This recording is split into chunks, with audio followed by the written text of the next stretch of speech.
Okay, so I think we'll start, and I'll start with a land acknowledgement. So I'd just like to acknowledge that we're on the traditional, ancestral and unceded territory of Musqueam people, which provides us with great privilege, one of which is to think about our place in the world and our future. So today we have the pleasure of having Rebecca Dirnfeld with us from UBC Careers. I'll do the intros for Rebecca. Rebecca did her original degree in history at UBC, then went to Ottawa and did an MA in history as well, but at the same time became interested in careers. Now works for the UBC Careers section, but at the same time is allied with us in that is also pursuing a master's in education part-time at UBC. So yeah, juggling everything as a good graduate student does. So Rebecca's going to talk about UBC Careers. I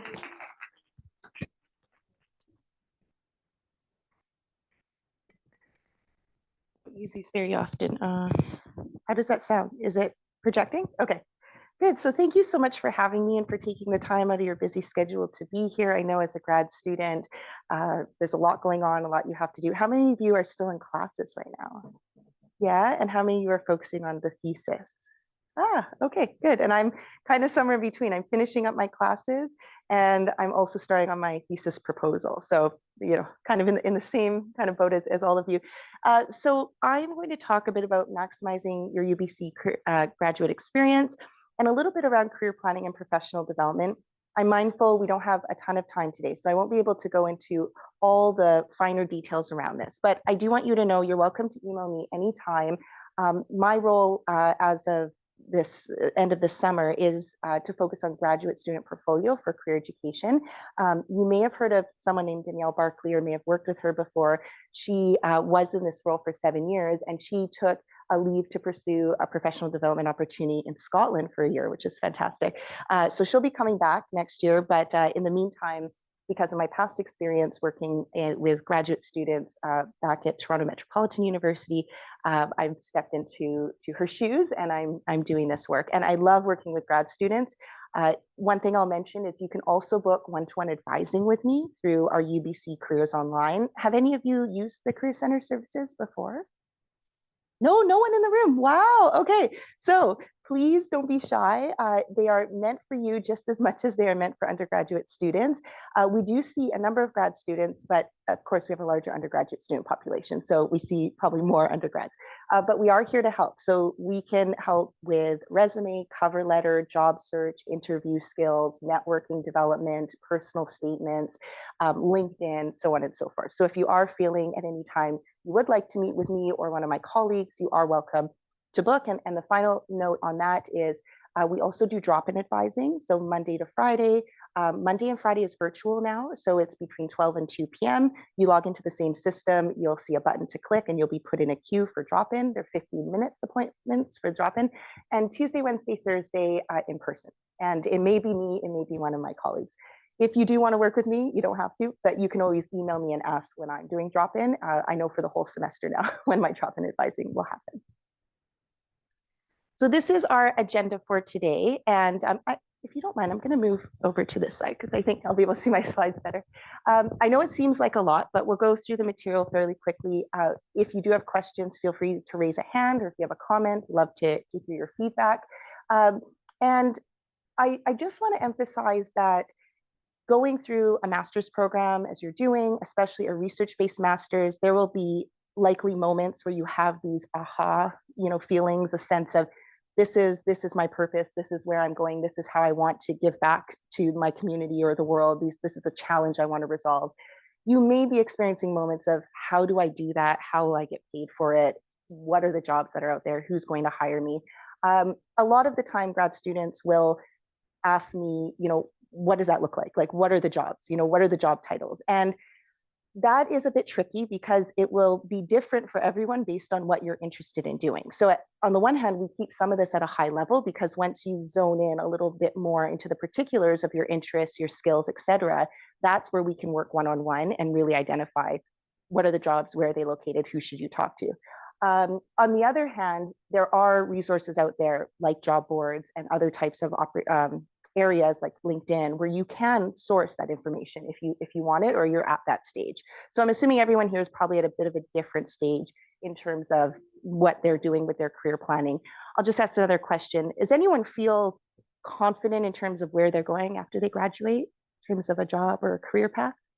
7, it's okay. If you're kind of like this, no worries. Okay. And how many of you feel like you haven't really thought about it just yet? Yeah. Okay. And some of you are in between. Yeah. And that's okay. That's absolutely okay. And I'll speak to this in a moment, I really want you to lean on your skills as a researcher and as a student at this stage in your development, because that's what's going to serve you well for these next steps. So I do apologize. I am someone, I don't know if I should apologize, but I am someone who really does like material on slides. I'm a bit of an old school slide person. I know it became sort of the thing to just have an image and then you talk. If you find any of this overwhelming, look away, close your eyes, look down, whatever you feel. If you're the type of learner like me that likes to read while someone is talking, you're welcome to do that as well. So I want to start with what you already have in your toolkit. And I have some categories here. First of all, core competencies. So all of you are developing skills and particular areas of expertise as a graduate student in your program. When you have the time, I really encourage you to sit down and put that on paper or put it on a Word doc or whatever, or a vision board, whatever that looks like. I feel most often grad students don't necessarily fully understand what that skill set looks like, what the terminology is around that skill set. There might be things you're missing that you don't really see because it comes naturally to you. You lead with your strengths usually in a graduate program. The other thing is you may find gaps, and gaps are really important because when you are starting to get to the time of looking at job postings, I often have grad students come and say, I don't have this, I don't have that. The industry is asking for this or that. It wasn't taught to me in my program, or I didn't have time to learn that. So if you can start to identify what those gaps are, you may have it in a way that you don't know. It could be in an indirectly related skill or expertise, or you may have to get it in some capacity. And so taking time to understand those competencies are really important. Applied experiences. Has anyone done any applied experiential learning, volunteering, activities, projects, community development since starting their grad program? A few of you? Okay, good. Oh, I see a good number of hands. Awesome. Anyone a teaching assistant? Yeah, or a graduate assistant, maybe? Okay. All of that is applied experience. What you really want to think about is how it's relevant to industry expectations. Now, the next slide will focus on what if you don't know what those expectations are, and that's okay. But as you're starting to do your research, as you're starting to identify industries or areas that you may want to move into or you're hearing about, really start to think about what is the applicability.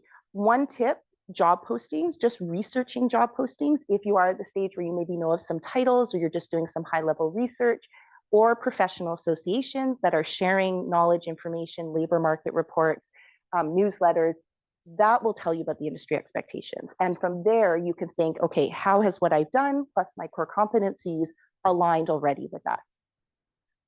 The research and projects. Okay, so you're all doing research, right? You all have to write a thesis. So we're all in this category, all in this bucket. So even if you aren't engaging in applied experiences, and that's not easy to do, I'm actually surprised to see so many hands go up. I'm really impressed because the focus of your program is to get through your thesis, right? And so you may not have time or energy to go into the applied experience category, and that's okay. But the research you have to do and the project work, your course essays or course projects, plus your actual thesis, we're all in this category. So again, we want to think about where's the alignment. Now, I really encourage you to think specifically, especially if you have a sense or idea of how your research is directly applicable to a particular role or industry. But at the same time, there's a lot of jobs out there where there will be an indirect relation to what you're studying versus what an industry is looking for. For myself, briefly, for example, I'm doing a historical analysis of professional identity construction within the accounting industry in the late 19th, early 20th century. And I'm a career counselor. So some people would say, okay, well, where's the relation, right? If you're looking way back in the past and you're trying to understand how people construct professional identities, How are you going to do that in your line of work or advance your career? That is something I'm still trying to figure out myself, but I do know there is relation there. There's enough there that connects those pieces. But as I explore further with my research, I will start to connect those dots. And it's really important as you're going through that process to start thinking a bit outside the box, actually, really, right? Like to think, how could I leverage this for paid experience? Professional brand. How many people have a LinkedIn profile?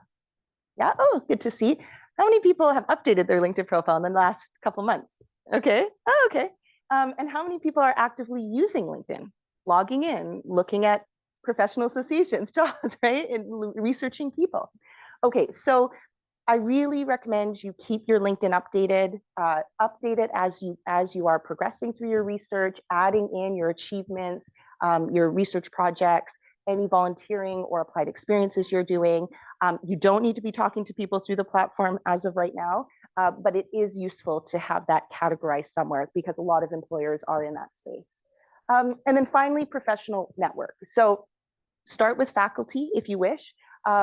They are well connected to your field, even if they're very research focused and you may want to go into industry. I should have asked, how many people want to stay in academia? Maybe pursue a PhD or teach in academia, kind of floating with the idea. And everyone else is kind of maybe industry focused. Okay. So as you know, a lot of faculty members get grant funding. They are potentially connected to industry, to community in order to build out their research and show its applicability. They're excellent to talk to. You're working closely with them in small seminars. Other graduate students, people are going to get jobs, right? So someone, at least one person, I think all of you will, but at least someone will get a job from your program, right? Let's hope for one now. You know, I'm not trying to be negative here. You know, people find their way. We all get jobs, but you want to stay connected because that is your network, your professional network after you graduate. How many people are active in a professional association? Yeah, I always see fewer hands of this. Okay, what are some of them? I'm curious. If you remember. Perfect. Okay, that's Wildlife Society. What's another one?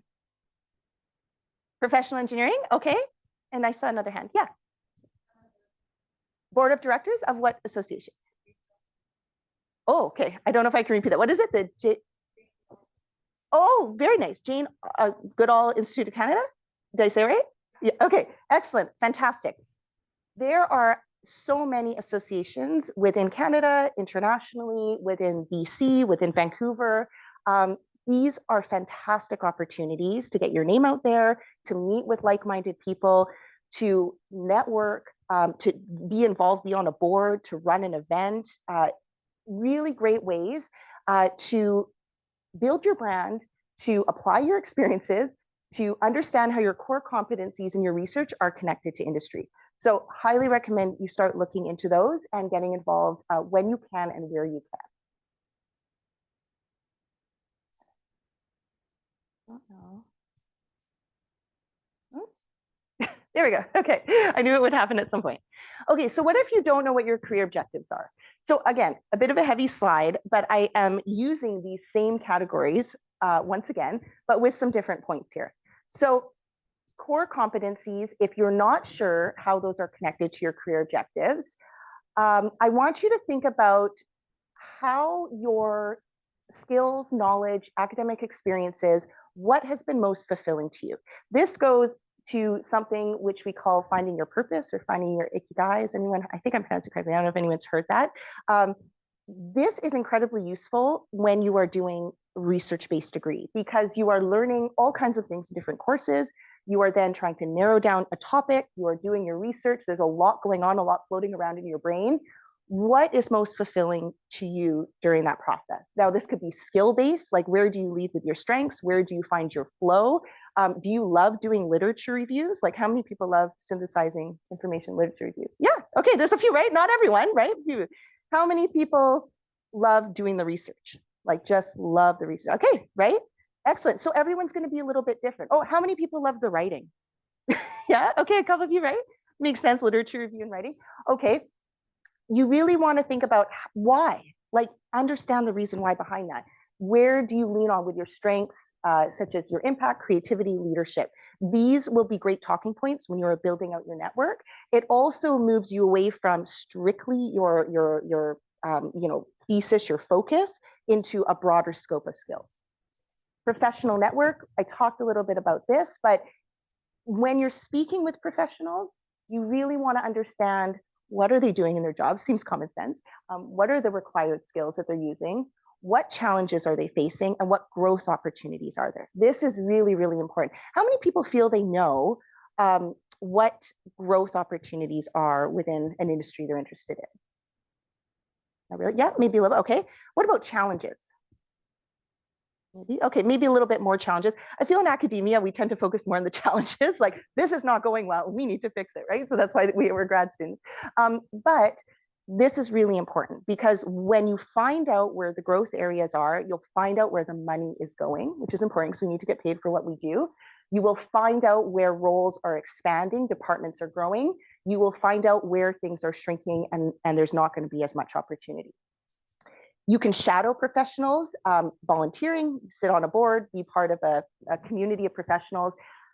Here at UBC, how many, other than the session today, which I'm really happy you're at, how many of you have gone to a career fair, a guest lecture talk, a webinar relevant to something in your field? A few of you. Okay. These are all, I call these low barrier entry opportunities, really accessible. You never know what you're going to find. You never know who you're going to meet. Now, I understand you have a lot going on. You can't come to everything. You're not necessarily on campus every day. Webinars to me are the most easily accessible thing. I Google webinars daily for talks in my industry and things are popping up all the time. A lot of them are recorded. A lot of them are live.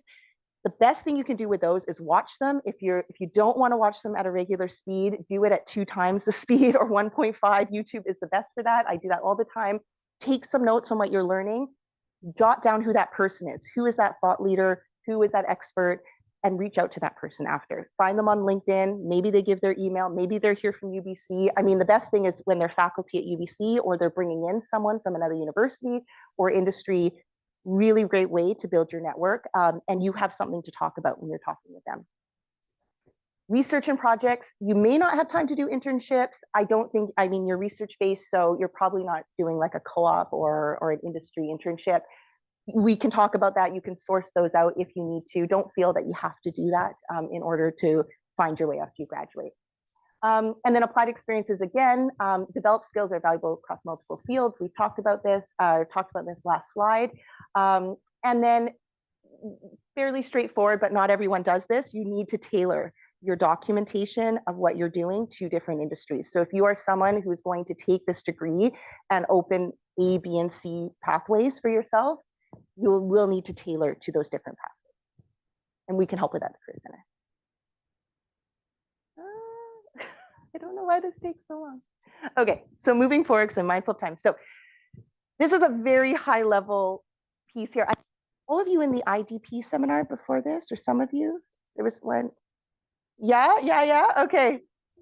So this in a way is kind of similar to the individual development plan. Who's familiar with the IDP, individual development plan? And who's tried it out? No? I recommend you research it, look online. UBC has a web page on it, and it's a great way to help you structure your journey through your degree. I myself have leaned on this because we can get bogged down with a lot of different things. And we may not, set goals for ourselves to get through our program. In the same way, developing a career plan, it's like an IDP, but it's a little bit more focused on the career development side. Now, short-term goals. Short-term goals are so useful. As a graduate student, do you feel you set more long-term goals or short-term goals? Long-term versus short? Okay. When you came into grad school, was one of your goals, in 2 years, I will finish this program? Was that like your goal? Yeah, right? Okay. Did anyone break that down to in the next 6 months, I will do X, Y, right? Yeah, maybe a few of you. Okay. If that comes naturally to you, that's a strength for industry, 100%. We don't tend to do this very often. So think about what are short-term goals. Now, when it comes to career planning, this could be in the next 3 months, I'm going to research a bunch of professional associations by just doing high-level Google searches, and then I'm going to consider joining one, right? Not too difficult as a short-term goal. Another short-term goal might be, I'm going to make sure as I'm writing my thesis or dissertation that I am documenting, on the side at a high level, what are the skills that I'm building within this domain, right? And maybe goal number 2, which is aligned with that, is I will also do some research around, or take some time to do some research around how those skills fit in with a particular industry that I've identified and I'm interested in. And that goal, sub goal of that goal might be, I need to look at job postings, right? So you can really break this down. I think one thing we're good at as grad students, although we don't always recognize it, is to break down info, right? To deconstruct things and piece them back together. So use that to your advantage. Gap analysis it's so important. You need to understand where you stand in terms of skills, experience, qualifications, and what the industry is looking for. There's never 100% fit, right? There's no, we call these the unicorns. There's no, the employer's looking for a unicorn, but they don't exist. However, everyone's going to have a gap in something, right, that they don't have. If you're able to tackle that while you're a student, great. If not, you want to think about how you're going to be able to deal with that when you're in a job, how you're going to build up that skill set, how you'll talk about that in an interview or when you're networking and so on. You can also, based on the goals and the gap analysis, think of the actions, right? So do some action-oriented points around how you want to build this out. This can be something that you don't have to sit down and write this all out. You can go for long walks like I do and just think of this in your mind, right? And start to piece it together visually. You can have a vision board. You can use a development plan, whatever works for you. But I think really being mindful as to what these pieces look like for you, and are you kind of staying on top of that? And then be open to unexpected opportunities. We call this planned happenstance in career education. In my career pathway, as I've been in university and out of university, I have moved into really interesting opportunities that were completely unexpected to me. Before coming to UBC to come back into career education, I ended up working for a professional association for 2.5 years. And I was doing in the accounting industry, and I have no background in business or accounting, right? And so I would have never thought I would have gone that route. But you really need to be open to what's coming to you, what's available as you are achieving the goals. There we go. So finally, I'm going to just talk briefly about some resources. Okay, so you might be familiar with these. I believe you'll get a copy of the PDF of the slides. Is that right? Yeah, potentially. Yeah, okay. And then these are hyperlinked. So all these things are hyperlinked. So you'll be able to click them on the PDF and it'll go to the webpage. The graduate game plan is one great site that we have at UBC. Helps you with your career goals and planning your next steps. How many people have heard of Graduate Pathways to Success program in GMPS? Yeah. Has anyone attended any of their sessions or activities? No? Okay. I think they're great. I'm biased because I run a series of career planning workshops in this right now. I've taken that on, but I knew about it before. I'll fully admit, as a part-time grad student working full-time at UBC, I wasn't going to these, but I do think they're useful, and the students that do go to them, we do get very positive feedback on the sessions that are being run. It's open to all grad students from all programs, and it's around personal and professional development topics. I've mentioned myself, UBC Career Centre. Oh yeah, sure, please feel. Yeah, there we go. So she knows, Yeah. Yep.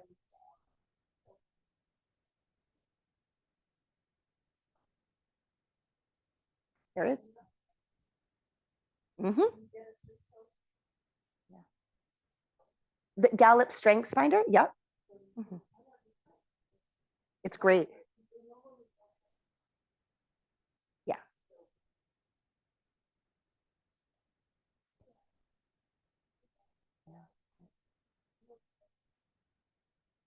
Mm-hmm.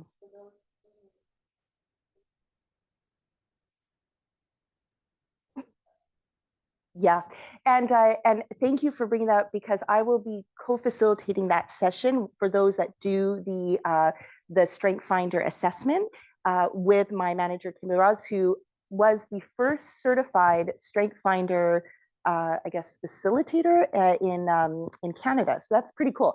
And I've done it myself. It's fascinating. I really, really like it. And I think it gives you a lot of insight into, these can change over time, but where you're at and what strengths you lean on.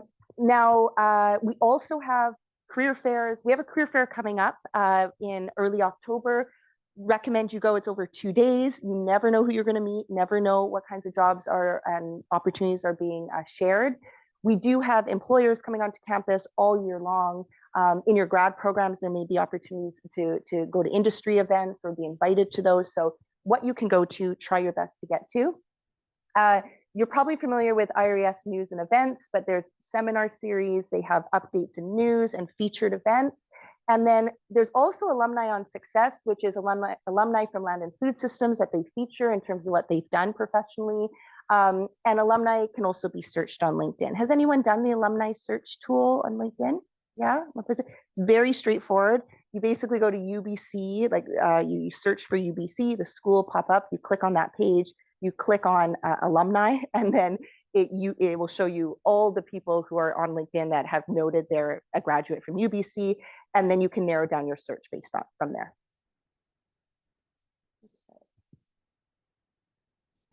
I don't know what's going on here, but we'll get there. Well, okay, I think I have to stand right like this. Okay. Oh, thank you. Okay, so I have a little bit of time. Applied experiences and paid work opportunities UBC. Some of these you may be familiar with. How many of you have like another year in your program? Okay, oh, so quite a lot of you. Okay, so you may have heard of our Work Learn program through, we run this or facilitate this through the UBC Career Centre. It's an opportunity for you to get paid part-time employment at UBC, either in a research lab, working with a faculty member, or in other spaces on the campus. We have Work Learn students at our center and all of our various teams. The Work Learn program runs twice a year, so that's why I asked where you're at in your program. So there's recruitment for fall or from September to April positions for 10 hours a week in the summer, in late summer. And then there's full-time opportunities over between May and August, and those come out in the spring. And you can do a Work Learn term the summer after you graduate as well. So look into those, all kinds of opportunities. They may be looking for positions specifically for grad students. MyTax, anyone heard of MyTax? Yeah, number of you, okay, great. You may be able to get funded internship opportunities.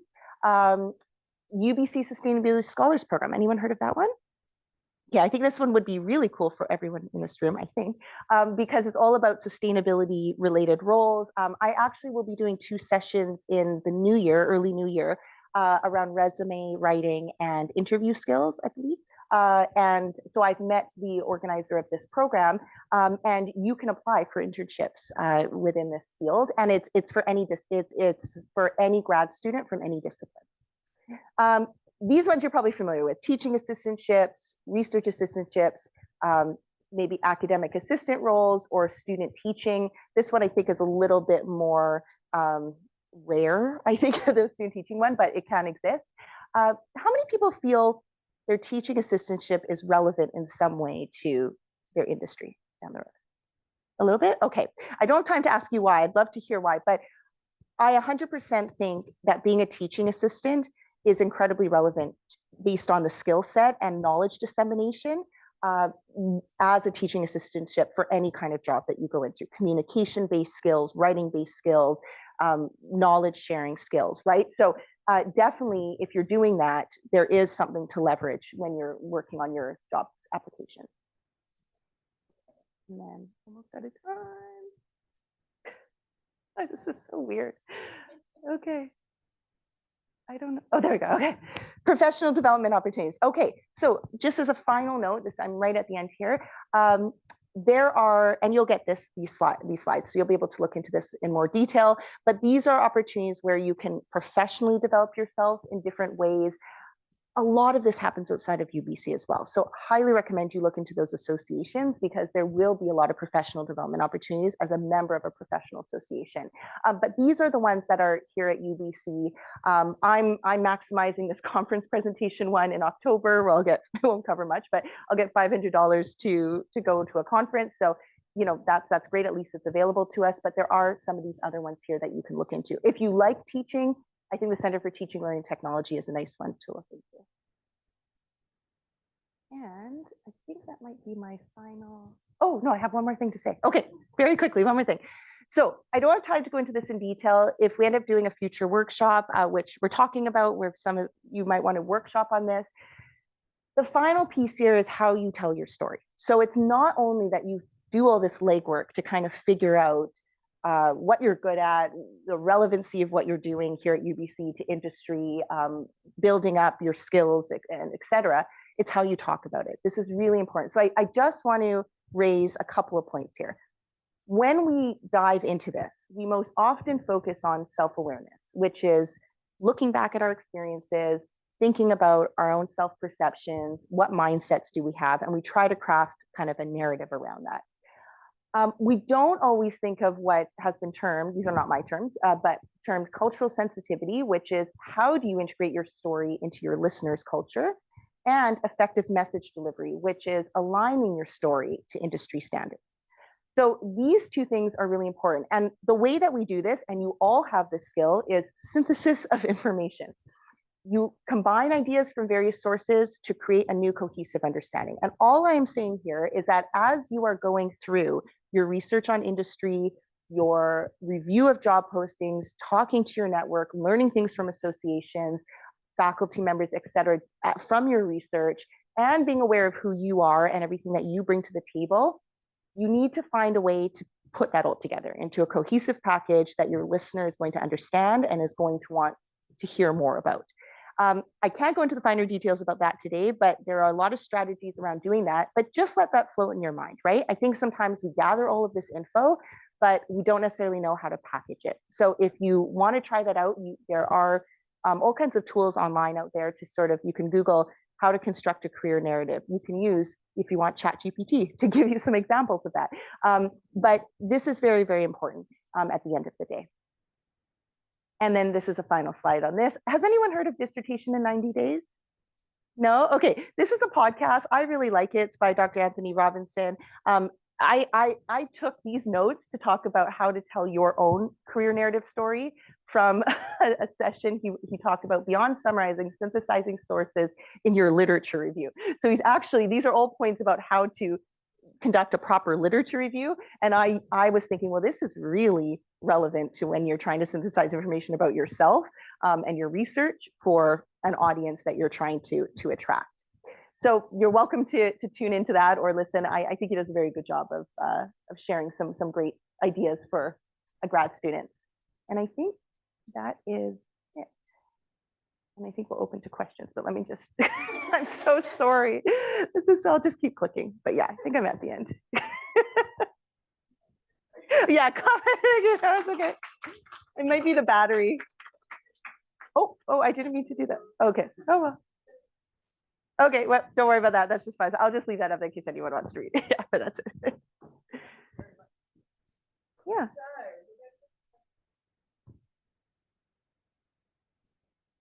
And or comments. I'm happy to also listen to people's comments. Sure.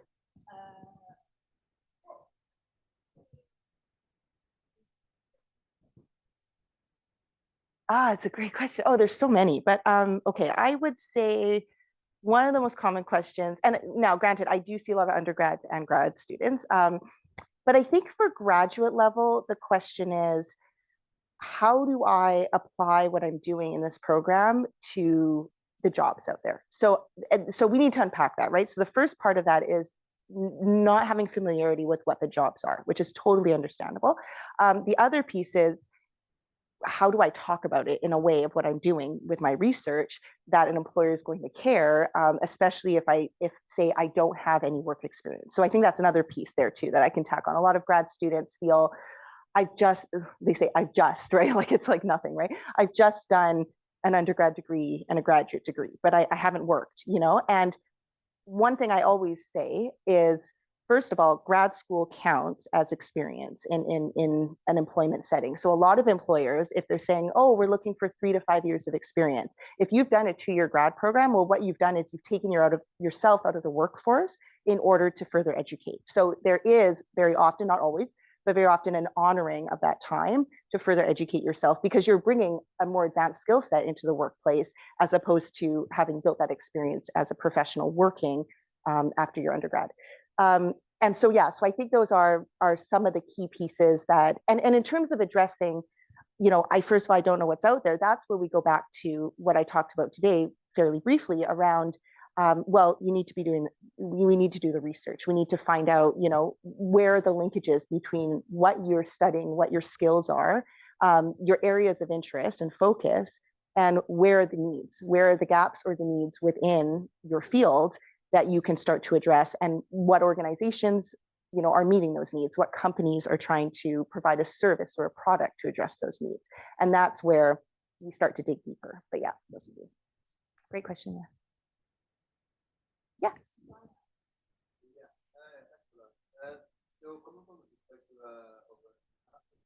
Mm. Oh, okay. Yeah.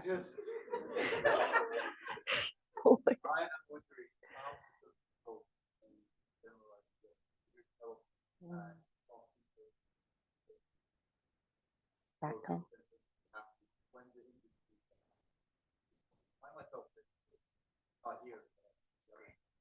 Right. And okay, so I remember for the Zoom, repeat the question for Zoom. So it's a great question. If you're an international student studying here and your plan is to go back to your home country, or even another country outside of Canada, how do you understand what the labor market, I believe, looks like there, or the fields that you're specializing in looks like in that country while you're studying here? Did I get that right? Yeah. And may I ask which country you're going?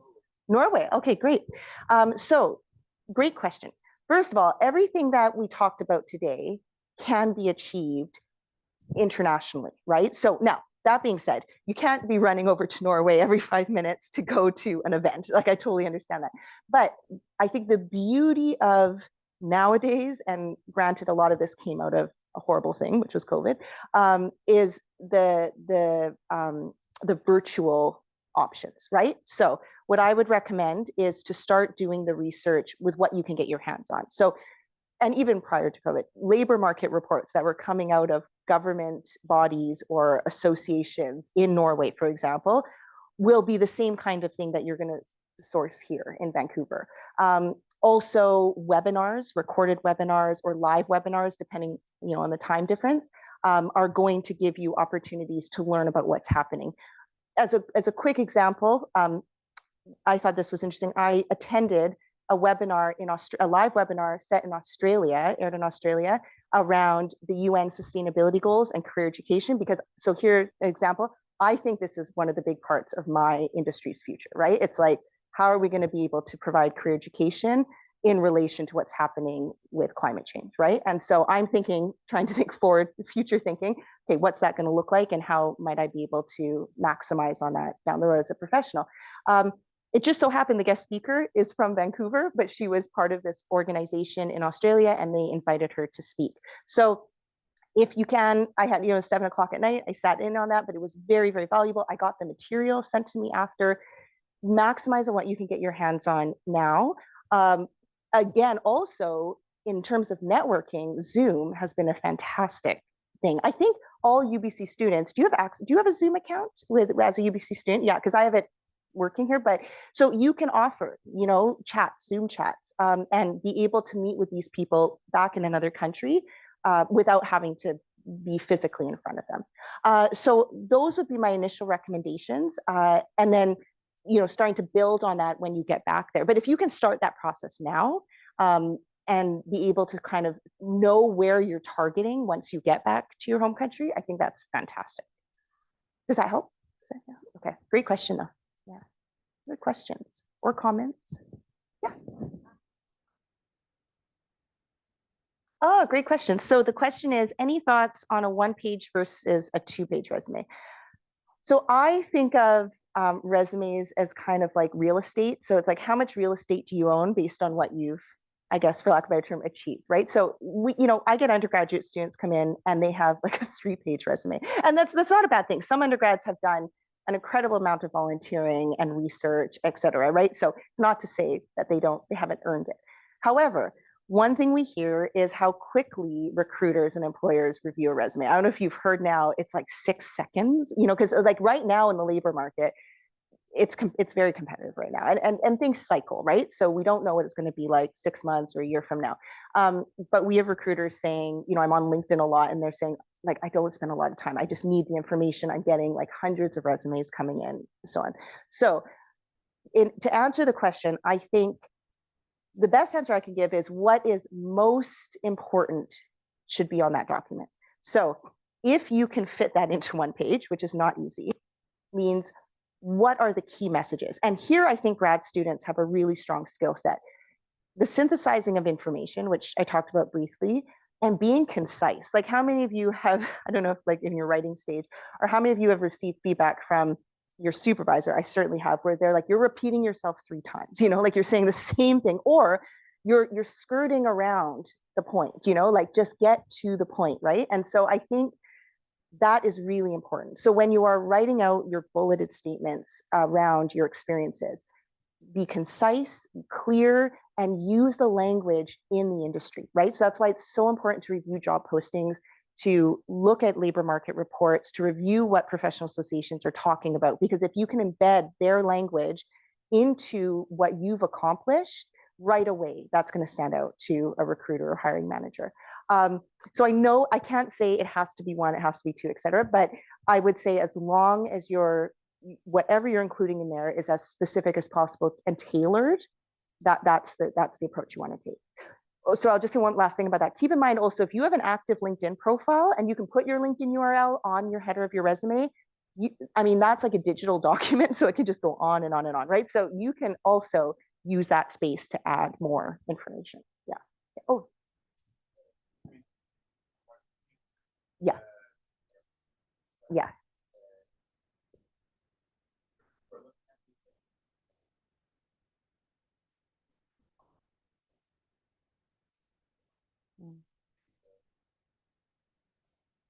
Mm. Sure.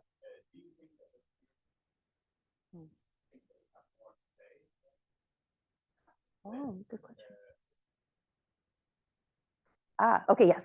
So great question. So the question is, if you have a resume that is, if you're potentially leaving information out or being as concise as possible and not sharing all the finer details of what you've accomplished on a resume, will the recruiter think you're doing that because you are trying to be to the point and there's more that you have to say in an interview that you can, or may they think that's all you have, right? So that's a great question. And I don't know if I repeated the other question, so I apologize if I didn't, but I guess we're beyond that.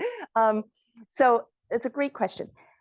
I think that is why the key messages are so important, because you can't, no matter what, you cannot say everything in a resume, right? There are going to be so many things you've done as a researcher, as a teaching assistant, as a volunteer, as a graduate assistant, whatever that looks like, even if you have a part-time job as well, that you just can't fit everything in. So one way to tackle this, in my opinion, and I still do this, is to show what is most relevant and to highlight to the recruiter relevant experience. So the easiest way to do that, in my opinion, is to have a section called relevant experience. Now, what you're indicating is this is not the whole story, but this is what I see as most relevant to meeting the needs of what you want. I also, in my resume, and this has worked for me, and I've seen this work for other clients I've worked with, you can include your other experiences. And I call those additional experience or additional work experience. The other nice thing about a relevant experience section is you can put paid and unpaid. It doesn't have to just be paid work experience. If you include an additional work experience section, what I've done is I've literally just listed the job title, the employer, the location, the date range. That's it. Now, it's on there if they want to ask me about it. If I want to talk about it in an interview or when I'm networking, it's there, it's been established. It shows my work history, but I'm not going into the finer details of every single role that I've had. So that's one way to tackle it. It's a great question.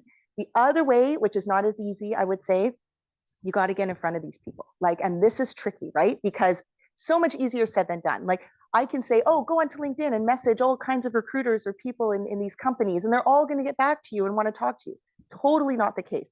I recently messaged a retired faculty member who had done so much work in the field that I wanted to do in the accounting industry. I wrote this like great email. He connected with me on LinkedIn, wrote a follow-up email, still no response. And he's retired. I'm like, you saw it. You saw my message. So, I mean, you never know, right? Like if people are going to get back to you. So I think partly it is make the effort, try. I say quality over quantity, but if you can start talking to people who can get your document to the right person in that company or organization, going to go a very long way, as opposed to cold applications. Still do the cold ones, because you never know. I've gotten jobs from applying online without knowing anyone in that organization. I've also applied, as an example, it took me 3 times to get into UBC. Okay, I applied 3 times. So I'm not embarrassed about that. That happens. It's hard to get into these places, right? It's hard. And I had conversations in between each of my interviews for the same, one role was different in the same center. The other role was the same. I'm now in that role. I had conversations with the manager in between each one of those. I asked for feedback. I wanted to chat more, find out. I really showed my interest, hopefully not desperation, but my interest for getting in the door. It goes a long way, right? Because there's one role and X number of candidates. Long answer to your question, but all great questions. One more. Someone's got to have a question or a comment. Sure. Oh, for the next workshop? Oh, yes, right, thank you. When is the storytelling workshop being considered? Okay, so for I think you're asking for this cohort. So one thing I wanted to do today, and we didn't have the opportunity, which is understandable, is to have a workshop where we can actually dive into this and try some of it out, right? So for those of you that, you might hear it and then you go home and you're like, I'll do this later, but you never really get around to it. If someone like me, I get that. I think that's why they have writing retreats for grad students. It's like, just sit down and write it. That's where I love doing these kinds of things. So I think we're going to be in talks about offering that. And if any of you are interested, you're welcome to come. It's also really good to do this with other people, because you're bouncing this off to say, this is what I think sounds right, or what I'm including sounds relevant. And someone else might say, yeah, but going back to that piece around the listener, the listener's culture, right? Or culture of listening, I can't remember what I put there. Are they really getting it, right? You might, from your perspective, it might make sense, but doesn't make sense to them, right? And that's important. And those people can wear caps of recruiters. They can have a job posting in front of them. And, you can say, if I were to tell you about myself, this is what I'd say. And they can be going through that posting and saying, you're really not addressing X, Y, or Z, right? So, so yes, hopefully in the near future, I'll be around. So we'll do something like that. Hopefully you're interested in something like that. Yeah. Yeah. Yeah. Thank you, everyone. Thank you.